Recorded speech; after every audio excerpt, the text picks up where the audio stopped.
اعوذ باللہ من الشیطان الرجیم بسم اللہ الرحمن الرحیم۔ السلام علیکم ناظرین، میں ہوں آپ کا ہوسٹ محمد عقیل اور ہمارے اس چینل میں آپ سب کو خوش آمدید۔ چلیے ناظرین شروع کرتے ہیں آج کی دلچسپ ویڈیو۔ ناظرین محترم، اس دنیا کو کم از کم دو حصوں میں تقسیم کیا جا سکتا ہے۔ ایک وہ لوگ جو کسی نہ کسی مذہب پر یقین رکھتے ہیں، اور ایک وہ لوگ جو کسی مذہب پر بھی یقین نہیں رکھتے اور جو کسی بھی مذہب پر اعتبار نہیں رکھتے، یعنی وہ اللہ کے بہت زیادہ نافرمان بندے بھی ہیں، اور اس کی زیادہ تعداد روس، چین اور جاپان زیادہ میں پائی جاتی ہے۔ چونکہ یہ کسی بھی مذہب کے پابند نہیں ہوتے، اس لیے ان کی زندگی اور نجی زندگی بھی کسی قانون کے تابع نہیں ہوتی، اور خاص طور پر جنسی زندگی میں یہ کسی بھی پابندی کے قائل نہیں ہوتے۔ ان کے مطابق انسان چاہے اپنے جیسے انسان یا کسی بھی جانور کے ساتھ جنسی تعلق کرے، اس میں کوئی بھی حل نہیں ہے، جبکہ اس کے باعث دوسرا گروہ جو کہ اپنے مذہب پر زندگی گزارتے ہیں وہ پوری کوشش کرتے ہیں کہ اپنے مذہب کے مطابق ہی زندگی بسر کر سکیں۔ اور دنیا کے تمام مذاہب میں یہ بات قابل غور سمجھی جاتی ہے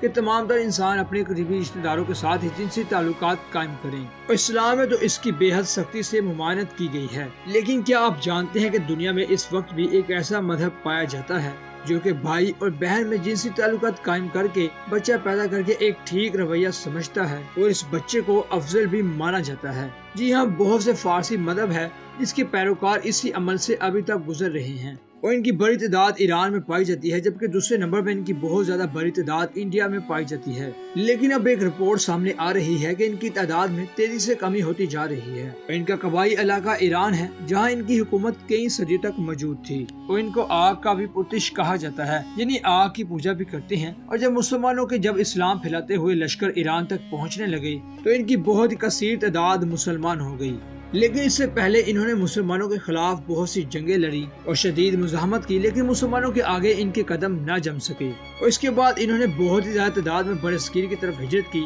اور ان کی زیادہ تعداد ممبئی انڈیا کے بہت سے شہروں میں موجود ہے، اور اسی طرح لاہور میں موجود فارسیوں کا قبرستان بھی ہے، اور ان کی مدری زبان کرسچن ہے، اور اس کے علاوہ ان کی کثیر تعداد اردو، انگریزی اور گجراتی بولتی ہے، اور ان کے فرقے میں بہن اور بھائی کو شادی بہت ہی زیادہ معتبر سمجھا جاتا ہے۔ اگر اس مذہب سے تعلق رکھنے والی لڑکی کسی اور مرد سے شادی کر لے تو اس کے بعد نہ ہی اس لڑکی کو پارسی مانا جاتا ہے اور نہ اس کے بچوں کو پارسی مانا جائے گا، اور اس کے بعد اس لڑکی سے مکمل تعلق توڑ دیا جاتا ہے، اور نہ ہی اس کی اولاد کو کسی بھی مذہب میں بہت ہی زیادہ پیشوا کی اجازت ہوتی ہے۔ اور اس کے بعد پارسی ہی وہ واحد مذہب ہے جس کے ماننے والے بہت ہی زیادہ اس کو نحوست سے زیادہ سمجھتے ہیں، لیکن اس مذہب سے تعلق رکھنے والے افراد میں بہت ہی تیزی سے کمی واقع ہو رہی ہے، اور ایک اندازے کے مطابق اس دنیا میں مذہب ماننے والوں کی تعداد اب 1,40,000 تک رہ چکی ہے۔ ناظرین، یہ تھی آج کی مختصر ویڈیو۔ ہم امید کرتے ہیں کہ آپ کو آج کی ویڈیو کافی پسند آئی ہوگی، جو کہ ہسٹری آف پارسین ریلیجن کے بارے تھی۔